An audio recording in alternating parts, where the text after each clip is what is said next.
पढ़ने वाले हैं पार्ट्स ऑफ ब्रेन के बारे में। ठीक है, पार्ट्स ऑफ ब्रेन में देखो मेनली जो आपका ब्रेन है ना बेटा, ये पूरा आपका क्या है, एक ब्रेन है। अब ब्रेन ना मेनली 3 पार्ट्स में डिवाइड है। पहले होता है आपका फोर ब्रेन, फिर क्या आपका बीच में एक छोटा सा इसे क्या बोल देंगे, मिड ब्रेन बोल देंगे। और ये नीचे वाला पार्ट क्या है, हिंड ब्रेन है। क्या है, हिंड ब्रेन। अब फोर ब्रेन के ना बेटा बेसिकली 3 पार्ट है। कितने पार्ट है? पहला है आपका सेरिब्रम, क्या है, दूसरा है आपका ऑल्फैक्टरी लोब्स, और तीसरा है आपका डायनसेफ्लॉन। क्या है? अब इस डायनसेफ्लॉन के ना फिर से 3 पार्ट आते हैं, हाइपोथैलेमस, थैलेमस और एपिथैलेमस। मुझे बोले तो आप लोग रिपीट करो। मैंने क्या बोला, ब्रेन की बेसिकली 3 पार्ट है, फोर ब्रेन, मिड ब्रेन और हिंड ब्रेन। ठीक है, और फोर ब्रेन में 3 पार्ट आता है, सेरिब्रम, ऑल्फैक्टरी लोब्स और डायनसेफ्लॉन। ठीक है, और अब इस आपके डायनसेफ्लॉन के ना बेसिकली फिर से 3 पार्ट है, हाइपोथैलेमस, थैलेमस और कौन सा है आपका, एपिथैलेमस है। मिड ब्रेन का कोई पार्ट नहीं होता बेटा, मिड ब्रेन का एक दूसरा नाम है। जैसे घर में आपके कोई ना कोई दूसरे नाम होंगे, ऐसे मिड ब्रेन का दूसरा नाम क्या है बेटा, क्रूरा सेरिब्राई। क्या है? क्रूरा सेरिब्राई। अब देखो जैसे आपके फोर ब्रेन के 3 पार्ट होते हैं, ऐसे ही आपके हिंड ब्रेन के भी कितने पार्ट है बेटा, 3 ही पार्ट है। कौन कौन से हैं? पोन्स वेरुलाई, पहला पार्ट है पोन्स वेरुलाई, मेडुला ऑब्लंगाटा और सेरिबेलम। क्या है? सेरिबेलम। याद रखो, सेरिब्रम आपका फोर ब्रेन का पार्ट है, और जो आपका सेरिबेलम है आपका हिंड ब्रेन का पार्ट है। किसका पार्ट है? आपका जो सेरिब्रम और जो सेरिबेलम है, इन दोनों में से अगर मैं लार्जेस्ट पार्ट की बात करूं तो इन सब में लार्जेस्ट पार्ट होता है सेरिबेलम। फर्स्ट लार्जेस्ट पार्ट है सेरिब्रम और सेकंड लार्जेस्ट पार्ट है सेरिबेलम। सेरिब्रम को ना हम थिंकिंग पार्ट भी कह देते हैं, मतलब सबसे ज्यादा थिंकिंग, जो मेन थिंकिंग का काम करता है ना बेटा, वो आपका सेरिब्रम करता है। कौन करता है? और ये फर्स्ट लार्जेस्ट पार्ट भी है। ठीक है, तो अब इनकी ना डिटेलिंग पढ़नी है। क्या पढ़नी है? डिटेलिंग पढ़नी है। सबसे पहले हम आ जाते हैं, आप किस पे आ जाएंगे, कितने पार्ट थे? 3 पार्ट थे। पहला कौन सा पार्ट था? सेरिब्रम, ऑल्फैक्टरी लोब्स और डायनसेफ्लॉन। ये डायनसेफ्लॉन के 3 पार्ट थे। कौन कौन से पार्ट थे बेटा? हाइपोथैलेमस, थैलेमस और एपिथैलेमस, यही 3 थे। आपको मेन फोकस हाइपोथैलेमस पे रखना है। किस पे रखना है? ठीक है, तो पहले आते हैं सेरिब्रम पे। सबसे पहले देखो यहाँ क्या लगे, फर्स्ट लार्जेस्ट पार्ट है, अखरोट जैसा स्ट्रक्चर। कैसा है? जो बेटा आपका सेरिब्रम है और जो आपका सेरिबेलम है, दोनों का स्ट्रक्चर कैसा है बेटा? अखरोट जैसा है। कैसा है? अब इसका जो सरफेस एरिया होता है ना, बहुत ही ज्यादा फोल्डेड होता है। कैसा होता है? इसको बोल देते हैं हम कॉन्वुलेशन। क्या बोल देते हैं? कॉन्वुलेशन मतलब क्या होता है? सरफेस एरिया हाईली फोल्ड होता है, इसलिए हमने क्या बोल दिया, क्यों? ताकि ना ज्यादा न्यूरॉन आ सके। क्या आ सके? ज्यादा न्यूरॉन, इसलिए इसका सरफेस एरिया कैसा रहेगा? फोल्ड रहेगा, ताकि न्यूरॉन ज्यादा एडजस्ट हो सके। ठीक है, अब देखो इस ब्रेन को अगर दूसरे में जो पार्ट रहा है, इसको बोलते हैं लॉन्गिट्यूडनल सेक्शन। इसको हम बोलते हैं डीप ग्रूव। क्या बोल देते हैं? डीप। तो मान लो ऊपर से अगर सर को देखा जाए तो जो सर के हिस्से को जो बांट रहा है उसे हमने क्या बोलते हैं? एक लॉन्गिट्यूडनल सेक्शन, जिसका नाम क्या है बेटा? Deep groove. Deep groove. ठीक है, अब सेकंड, अब देखो इसमें ना अगर मैं एक सेरिबेलम को 2 हिस्से में बांट दूं तो मुझे कुछ लोब्स दिखते हैं, देखने में दिखते हैं लोब्स, है ना। मान लो ब्रेन को अगर 20 से काट दिया जाए तो मुझे क्या बोलेंगे लोब? एक आएगा आपका फ्रंटल लोब, दूसरा क्या आएगा? पैराइटल लोब, फिर ऑक्सीपिटल लोब, और फिर क्या आ जाएगा? Temporal lobe. इतनी बातें क्लियर? ठीक है, अब जो फ्रंटल लोब है ना बेटा आपका, वो क्या काम करता है? थिंकिंग के लिए काम करेगा। अगला काम क्या करेगा? जब भी हम कुछ ज्यादा सोचते हैं तो हमारे सर में दर्द होता है ना आगे की तरफ, तो मतलब इससे क्या पता लग रहा है? थिंकिंग आगे वाला हिस्सा कर रहा है ब्रेन का। फिर क्या है? स्पीकिंग में, फिर मूवमेंट में, फिर क्रिएटिविटी में। पैराइटल लोब क्या करता है बेटा? लैंग्वेज में हेल्प करता है, और दूसरा क्या करता है? टच सेंसेशन में हेल्प करता है। ऑक्सीपिटल क्या करेगा? विजन, पता है ना पीछे की तरफ, मतलब आंखों से जो ऑप्टिक नर्व निकलती है वो वहीं पे जाकर कनेक्ट हो रही है, तो विजन में हेल्प करेगा, और कलर परसेप्शन में हेल्प करता है, मतलब कलर को आइडेंटिफिकेशन कराने में हेल्प करता है। टेम्पोरल काम क्या है? कान के पास तो हियरिंग कराएगा, फीलिंग के लिए, और कौन सा है? लर्निंग के लिए। ठीक है, अगले पे आते हैं, ऑल्फैक्टरी लोब पे आ जाते हैं। तो में क्या है? ये आपको सेंस ऑफ स्मेल देता है। क्या देता है बेटा आपको? ये अब सबसे ज्यादा डेवलप होता है मेल और फीमेल में बात किया तो फीमेल में सबसे ज्यादा डेवलप होता है, और एनिमल्स में बात करूँ वेल डेवलप में तो डॉग और शार्क में सबसे ज्यादा डेवलप होता है। देखो मान लो ये आपका नोज है, अब यहाँ पे जो ये ब्रेन है ना, यहीं पे ना आपकी बाइपोलर बल्ब पाई जाएगी, इसके नीचे से निकल रहे होंगे बाइपोलर न्यूरॉन निकल रहे होंगे। ये क्या करेंगे? कोई भी स्मेल आता है, जैसे नाक से कोई भी आपने स्मेल ली, ऊपर से आगे कहाँ पहुँच जाएगा? ब्रेन तक पहुँच जाएगा, और आप कोई भी स्मेल, अच्छा ये असली खुशबू है, ये बेकार खुशबू है, ये ऐसी खुशबू है। ठीक है, अगर देखो अब डायनसेफ्लॉन पे आते हैं। डायनसेफ्लॉन के 2 पार्ट, एपिथैलेमस, थैलेमस, और अगला क्या है? हाइपोथैलेमस। हमें सिर्फ इस पे फोकस करना है, हाइपोथैलेमस पे। अब इसका ना थोड़ा स्ट्रक्चर देखते हैं। देखो ये रहा बेटा हाइपोथैलेमस, और ये नीचे से एक मटर के दाने जितना जो स्ट्रक्चर दिखा, मैंने क्या बोलते हैं? Pituitary gland. अब जो बेटा ये पिट्यूटरी ग्लैंड है ना, ये कि आगे वाले हिस्से को बोलते हैं एंटीरियर, पीछे वाले हिस्से को क्या बोल देते हैं? पोस्टीरियर। अब इसका काम होता है, इसको हाइपोथैलेमस को बोलते हैं सुपर मास्टर ग्लैंड। क्या बोल देते हैं? सुपर मास्टर ग्लैंड बेटा इसलिए बोलते हैं क्योंकि मान लो अगर किसी भी बॉडी के अंदर कोई भी हार्मोन निकालना है तो उसका ऑर्डर कौन दे रहा है? हाइपोथैलेमस। हाइपोथैलेमस पहले पिट्यूटरी ग्लैंड को बोलेगा ये वाला हार्मोन निकलवा दो, तो अब पिट्यूटरी ग्लैंड ऑर्डर देता है सारे ऑर्गन को, ये वाला हार्मोन निकाल दो। पिट्यूटरी ग्लैंड तब तक काम नहीं करेगा जब तक उसको ऑर्डर कहाँ से ना मिले हाइपोथैलेमस। मान लो एक कंपनी के अंदर कोई मैनेजर होता है, तो मैनेजर है आपका पिट्यूटरी ग्लैंड, और जो ऊपर जो बॉस बैठा पड़ा है वो आपका कौन है, हाइपोथैलेमस। इसीलिए हमने पिट्यूटरी ग्लैंड को मास्टर ग्लैंड बोल दिया है, और उसको हमने क्या बोल दिया है, सुपर मास्टर ग्लैंड बोल दिया। इतनी बात समझ आएगी। हाइपोथैलेमस सिर्फ और सिर्फ दो ही हार्मोन निकालता है, एक होता है रिलीजिंग हार्मोन और एक क्या होता है, इनहिबिटिंग हार्मोन। देखो दो ही हार्मोन, रिलीजिंग हार्मोन और इनहिबिटिंग हार्मोन। मान लो अगर आपको पेनक्रियाज से इंसुलिन हार्मोन निकालना है, तो हाइपोथैलेमस ऑर्डर देगा इंसुलिन रिलीजिंग हार्मोन का किसको, पिट्यूटरी ग्लैंड को। अब पिट्यूटरी ग्लैंड सिग्नल देगा पेनक्रियाज को कि हार्मोन निकाल दो, तो हार्मोन निकल जाएगा। अब मान लो हाइपोथैलेमस ने ऑर्डर दिया इंसुलिन इनहिबिटिंग हार्मोन, तो हार्मोन को रोकना है। अब ये सिग्नल गया पिट्यूटरी ग्लैंड के पास, अब इस पिट्यूटरी ग्लैंड ने सिग्नल दिया पेनक्रियाज को कि इंसुलिन की सिक्रीशन क्या कर दो, रोक दो। क्या आपको इसको समझ आ गया। आप हाइपोथैलेमस ना बेटा आपका नर्वस रोल भी प्ले करता है और आपका एंडोक्राइन रोल भी प्ले। तो देखो बेटा मैंने क्या बोला, जो आपका हाइपोथैलेमस है वो आपका एंडोक्राइन रोल भी प्ले कर रहा है, मतलब हार्मोनल रोल भी प्ले कर रहा है, उसने देख लिया कैसे कर रहा है, और नर्वस रोल भी प्ले कर रहा है। क्या अभी तक हमने ऐसा कोई भी पार्ट पढ़ा जो आपका दोनों रोल प्ले कर रहा हो, नहीं कर रहा हूँ। सब क्या कर रहे थे, नर्वस रोल प्ले कर रहे थे ना। लेकिन आपका हाइपोथैलेमस ऐसा पार्ट है जो आपका दोनों रोल प्ले कर रहा है। कौन कौन सा कर रहा है, नर्वस रोल में हंगर सेंटर मतलब भूख के लिए, स्वेटिंग सेंटर पसीने के लिए, थ्रस्ट सेंटर प्यास लगने के लिए, अगर प्यास लगती है तो वो कौन आपको सिग्नल देता है, हाइपोथैलेमस दे रहा होगा। थर्मो रेगुलेशन हीट को मेंटेन करने के लिए, हीट या टेम्परेचर को मेंटेन करना है। आपको कपकपी वाली फीलिंग आती है, शिवरिंग आती है, वो भी कौन कर रहा है, हाइपोथैलेमस कर रहा है। ठीक है, सेक्सुअल सेंटर किसके पास है, हाइपोथैलेमस के पास है। सटाइटी सेंटर, जब मुझे लगता है कि मेरा पेट ज़्यादा भर गया है तो ये वाली फीलिंग में कौन बताता है, ये एहसास कौन दिला रहा है आपको, हाइपोथैलेमस। ठीक है बेटा, हमने क्या कर लिया, hind brain fore brain complete कर लिया, तीनों पार्ट के बारे में पढ़ लिया अच्छे से। अब हम क्या पढ़ने वाले हैं, मिड ब्रेन के बारे में पढ़ने वाले हैं। किसके बारे में पढ़ने वाले हैं, मिड ब्रेन के बारे में। मिड ब्रेन क्या करता है बेटा, मिड ब्रेन का दूसरा नाम क्या था, मैंने आपको बताया था, क्रूरा सेरेब्रल था। क्या नाम था, क्या मिड ब्रेन के कोई दूसरे पार्ट्स थे, नहीं थे।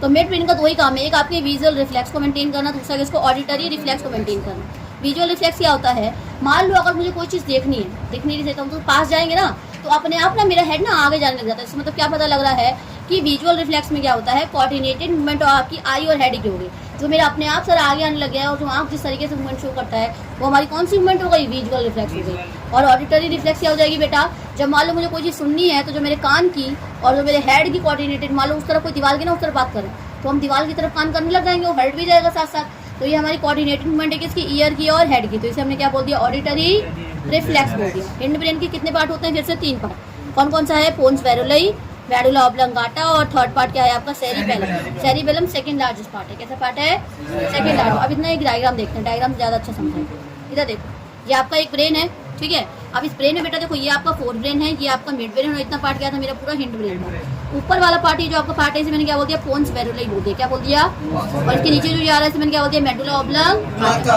और इसी के नीचे से हमारा क्या स्टार्ट हो जाता है बेटा, स्पाइनल कॉर्ड शुरू हो जाती है। ध्यान से मिलाकर दिखाऊं तो स्पाइनल कॉर्ड ना यहीं से स्टार्ट हो जाती है इस तरीके से, समझो। ये मान लो अगर आप इस नीचे से अंदर में क्या स्टार्ट है, इसके स्पाइनल कॉर्ड स्टार्ट है, ठीक है। ये आपके स्पाइनल कॉर्ड, और निकल कहाँ रही, कहाँ से निकल रही है, ये मेडुला ऑब्लंगाटा से निकल रही है। और पीछे में देखो, ये आपका क्या है, सेरी सेकंड लार्जेस्ट पार्ट है, और वॉलनट डायग्राम। तीनों पार्ट की ना डिटेलिंग कर लेते हैं। जब तक आपको पार्ट के नाम याद नहीं होंगे तो दिक्कत होगी याद करने में। हिंड ब्रेन के 3 पार्ट क्लियर।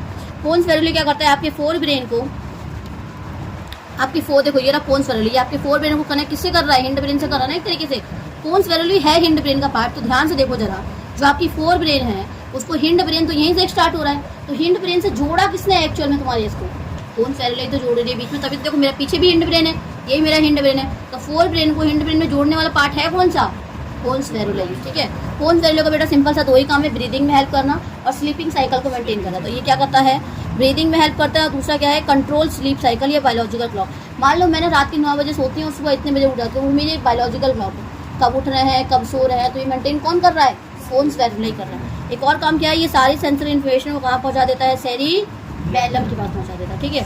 अब आ जाता है मेडुला ऑब्लंगाटा का। देखो हाइपोथैलेमस भी ना बेटा आपका इनवॉलेंटरी एक्शंस को कंट्रोल करता है, और मेडुला ऑब्लंगाटा भी करता है, पर ज़्यादा कौन करता है, मेडुला ऑब्लंगाटा। ये एक तरीके से पूरे ना उस सेंटर को ही कंट्रोल कर दे रहा है।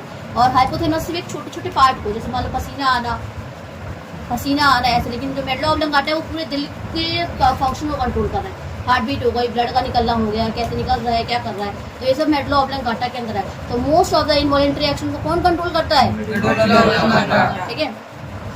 आगे control most of the involuntary processes, जैसे कि कार्डियक सेंटर दिल वाला सेंटर है, ब्रीदिंग सेंटर भी किसके पास है, मेडुला ऑब्लंगाटा का। साल्वेशन सेंटर, अपने आप को किसी भी ना हार्मनेस से बचाना क्या हो जाएगा, ये आपका साल्वेशन, ठीक है। वॉमिट सेंटर भी किसके पास है, मेडुला ऑब्लंगाटा का। वेजोमीटर मतलब क्या, कब आपकी ब्लड वेसल को खोलना है और कब आपकी ब्लड वेसल को कम करना है, इसे हम क्या बोलते हैं, वेजोमीटर जो भी सेंटर है। एक और क्या है, मान लो कोई खाना आपने खाया है वो नीचे जाएगा बॉडी के, तो पेरिसाल्टिक मूवमेंट कहते हैं उसे, contraction and relaxation of your muscles inside the alimentary canal is called your peristaltic movement. तो ये भी कौन हेल्प कर रहा है, आपका मेडुला ऑब्लांगाटा कर रहा है, कब करानी है और कब नहीं करानी। वैसे तो हमेशा ही होती रहती है हमारी बॉडी के अंदर, आपने खाना खाया वो तब से स्टार्ट हो जाती है। आपने मान लो कोई थूक उसको अंदर निकला, उसमें भी वो अंदर जाने के लिए क्या है आपका पेरिसाल्टिक मूवमेंट कम करना। आप इसके ना कुछ रिफ्लेक्स एक्शंस में भी हेल्प करता है। पहला क्या करेगा, कंट्रोल। रिफ्लेक्स एक्शन क्या होता है, जो अपने आप होने वाले एक्शन, स्वेलिंग करना, कफिंग करना, स्नीजिंग करना, सलाइवा का निकालना या वॉमिटिंग करना, ये भी किसका रोल है बेटा, मेडुला ऑब्लांगाटा का। अगला आता है सेरिबेलम की, ये आपको कैसा है, सेकंड लार्जेस्ट पार्ट है, बिल्कुल किसकी तरह दिखता है, सेरिब्रम जैसा दिखता है देखने में। फंक्शन क्या होगा, ये आपकी बॉडी को ना बैलेंस करेगा, जो पोस्चर जैसे हम सीधे बैठे हैं, टेढ़ा बैठे हैं, डांस कर ले रहे हैं, ठीक है, ये सब कर ले रहे हैं ना, बेली डांस, बहुत सारे डांस कर ले रहे हैं, तो जो पोस्चर मेंटेन हो रहा है मेरी बॉडी को कौन करेगा बेटा, सेरिबेलम करेगा। अगला देखो, स्पेशल ओरिएंटेशन में भी हेल्प करता है, किसमें हेल्प करता है, मतलब ना बिल्कुल प्रेसाइज मूवमेंट कराता है। क्या कराता है बेटा, एकदम प्रेसाइज मूवमेंट। मतलब मान लो इतनी सी जगह में, मान लो कभी क्या होता है, जब बारिश होती है तो वहाँ पे क्या होता है, पानी भर जाता है, तो मान लो अगर यहाँ पत्थर रखा हुआ रहता है, यहाँ पे पत्थर होता है, तो हम इस तरीके से कि हमारा पैर ना इसी के ऊपर आता है, फिर इसके ऊपर ही रखें, पानी में पैर ना रखें, तो ये प्रेसाइज मूवमेंट है कि नहीं मेरे पैरों की, कराई किसने, सेरिबेलम ने कराई, इसीलिए बोलते हैं स्पेशल ओरिएंटेशन में हेल्प करता है। ठीक है, ये बेटा अब हमें पढ़ना है एम्ब्रियोनिक डेवलपमेंट के टाइम पे एक बात याद रखो, जब बच्चा एक तरीके से एम्ब्रियोनिक मतलब बच्चों डेवलप कर रहा है, जब एम्ब्रियो बन रहा है एक तरीके से, उस टाइम पे ना बच्चे के अंदर पता है बेटा क्या बना होता है, सिर्फ और सिर्फ मिड ब्रेन और हिंड ब्रेन बना होता है। मैंने क्या बोला, उस समय बच्चे के अंदर मिड ब्रेन बनेगा और हिंड ब्रेन बनेगा। क्या बनेगा, मिड ब्रेन तो पूरा बन जा रहा है, फोर ब्रेन नहीं बना होता एक तरीके से। क्या क्या चीजें बनी हुई है डेवलपमेंट के टाइम पे, मिड ब्रेन पूरा बन गया है, और हिंड ब्रेन में ना सेरिबेलम नहीं बना होगा। क्या नहीं बना होगा, तो सेरिबेलम जो भी मेरे मान लो बैलेंस, तभी तो बच्चों को देखते हैं वो बैलेंस मेंटेन कर पाते हैं, जो छोटे होते नहीं कर पाते ना। जब बच्चा मान लो जो बच्चा उसके अंदर है, पेट के अंदर वो एम्ब्रियोनिक डेवलपमेंट हो रही है, तो क्या उसका मेंटेन रहेगा पोस्चर, वो अगर मम्मी ऐसे ही रहेगी ना तो बच्चा खुद से नहीं कर सकता, बच्चा भी उसी साइड हो जाए, करवट लेगी ना, मान लो मदर इस साइड करेगी, मान लो मदर ने इस साइड करवट ले तो बच्चा भी इस साइड हो जाएगा, मदर अंदर करवट ले तो बच्चा भी इस साइड हो जाएगा, तो उस समय बच्चे का एक बैलेंसिंग नहीं बन पाती बॉडी। समझे मैं क्या कह रही हूँ, ठीक है। तो जब बच्चा पैदा होता है उसमें से मिड ब्रेन और हिंड ब्रेन बनता है, और हिंड ब्रेन में सिर्फ कौन कौन सा पार्ट बनता है, पोन्स वेरेले और मेडुला ऑब्लांगाटा बनता है। सेरिबेलम उस समय पे स्टार्टिंग में नहीं बना होता, जब बच्चा पूरा बन जाता है ना तब जाके सेरिबेलम की धीरे धीरे डेवलपमेंट होती है। समझे मेरी बात। आगे देखो, लिम्बिक सिस्टम के बारे में पढ़ना है। क्या पढ़ना है, इमोशनल ब्रेन के बारे में। किसके बारे में, ये लिम्बिक सिस्टम क्या होता है, हमारे ब्रेन के अंदर अलग अलग जगह पे कुछ पार्ट पा जाते हैं जो इमोशंस के लिए रिस्पॉन्सिबल है। किसके लिए रिस्पॉन्सिबल है, इमोशंस। मान लो हिंड ब्रेन का फिक्स है ना कि वो इसी जगह पे पाया जा रहा है, पर लिम्बिक सिस्टम में जो भी मैं पार्ट बताऊंगी वो जरूरी नहीं कि यहीं पे फिक्स हो सकता है ब्रेन के, मान लो फोर ब्रेन में कोई ना कोई पार्ट होगा जो इमोशन के लिए रिस्पॉन्सिबल होगा, कोई मिड ब्रेन के अंदर पार्ट होगा जो इमोशन के लिए रिस्पॉन्सिबल होगा। तो आपको ये चीज़ समझनी पड़ेगी और जाननी पड़ेगी कि लिम्बिक सिस्टम में क्या है, इमोशनल ब्रेन क्या है। ऐसा नहीं कोई एक पर्टिकुलर पार्ट को बोला गया, ऐसा बिल्कुल भी नहीं। इसका मतलब है कहने का कि मान लो फोर ब्रेन के अंदर एक ऐसा हिस्सा है जो ये इमोशन में हेल्प करता है, तो लिम्बिक सिस्टम क्या है आपका, इमोशनल ब्रेन कहते हैं, क्या बोलते हैं उसे, इमोशनल। पहला में है हाइपोथैलेमस। हाइपोथैलेमस किसका पार्ट था बेटा, बताओ जरा मुझे। फोर ब्रेन का पार्ट था हाइपोथैलेमस। तो हाइपोथैलेमस जो होता है उसमें एक ये भी पार्ट ऑफ फोर ब्रेन है, ये सेक्सुअल डिजायर के लिए रिस्पॉन्सिबल है। किसके लिए रिस्पॉन्सिबल है बेटा, जो भी सेक्स रिलेटेड जो डिजायर आता है, ये इमोशन है कि नहीं, एक तरीके का इमोशन तो कुछ भी होता है, सेक्स से रिलेटेड हो सकता है, खुश वाला हो सकता है, दुखी वाला हो सकता है, कैसा भी हो सकता है। तो सेक्सुअल डिजायर वाला जो आपका इमोशन है वो कहाँ से ओरिजिनेट कर रहा है बेटा, कौन इसको हेल्प कर रहा है करने में, हाइपोथैलेमस कर रहा है कि नहीं कर रहा। तो इस हाइपोथैलेमस वाले पार्ट को हम क्या बोलेंगे, ये एक लिम्बिक सिस्टम का पार्ट है, इमोशनल ब्रेन का पार्ट है। बात समझ आ गई मेरी। अगला देखते हैं एमिगडाला। क्या नाम है, एमिगडाला एक हमारे ब्रेन के अंदर पार्ट है जो हाइपोथैलेमस के आसपास पाया जाता है। ये हमारे रेज इमोशन को कंट्रोल करता है। कैसे इमोशन कंट्रोल करता है, रेज मतलब गुस्से वाले इमोशन। समझे मेरी बात, आपको जो गुस्सा आ रहा है ना उसके पीछे का सीधा कारण है ये एमिगडाला हिस्सा। समझे।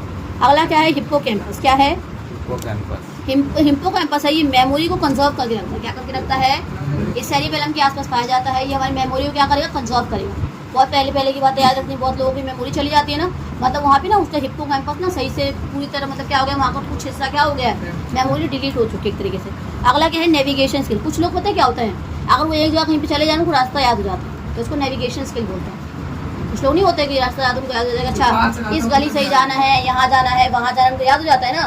तो जिस लोगों का हिप्पोकैम्पस डेवलप होता है उनको रास्ता जल्दी से याद हो जाता है। तो ये भी क्या एक तरीके से इसका पार्ट हो गया।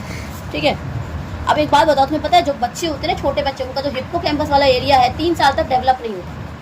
तब तक डेवलप नहीं, जो छोटे बच्चे होते हैं ना, उनका हिप्पोकैम्पस वाला एरिया 3 साल तक डेवलप नहीं होता, इसलिए उनको कोई चीज़ याद नहीं होती। तुम छोटे बच्चों को लेकर जाओ, कुछ याद रहता नहीं रहता, और 3 साल के बाद वो चीज़ों को याद रखने लग जाते हैं। इससे क्या पता लग रहा है कि हिप्पोकैम्पस वाला जो एरिया है बेटा, वो 3 साल तक डेवलप नहीं होता।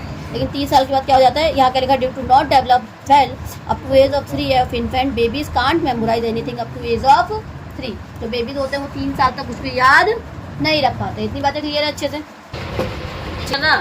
ब्रेन के बेटा देखो, तो बेसिक हमारे सीएनएस के अंदर बेसिकली 2 पार्ट थे, एक था आपका ब्रेन और दूसरा क्या था स्पाइनल कॉर्ड। ब्रेन मैंने पूरा कंप्लीट कर दिया, अब क्या पढ़ना है, स्पाइनल कॉर्ड के बारे में पढ़ना है। स्पाइनल कॉर्ड मैंने बोला किससे ओरिजिनेट करी, मेडुला ऑब्लंगाटा से। स्पाइनल कॉर्ड ना बेटा एक सिलेंड्रिकल स्ट्रक्चर है। कैसा स्ट्रक्चर है, सिलेंड्रिकल स्ट्रक्चर है ये। और दूसरी बात क्या पढ़नी है इसके बारे में, जो आपका ये एक्सटेंड डाउनवर्ड, मतलब नीचे की तरफ जाती है, क्या जाएगी, मान लो अगर आपका ये मेडुला ऑब्लंगाटा है, तो अगर ये आपकी मेडुला ऑब्लंगाटा ये टिप मान लो, तो इसके नीचे से ये पूरा क्या निकल रहा है, आपका स्पाइनल कॉर्ड निकल रहा है, ठीक है। तो यहाँ क्या लिखा है, it is a cylindrical structure which goes downward, जो कहाँ जा रहा है बेटा, एकदम नीचे की तरफ जा रहा है। इसको प्रोटेक्शन करने के लिए ना, जैसे मान लो इसके ऊपर, जैसे ब्रेन के ऊपर एक कवरिंग थी, किसी कवरिंग थी, मेनिंजेस की कवरिंग थी ना, ऐसे स्पाइनल कॉर्ड के ऊपर भी मेनिंजेस की कवरिंग होती है।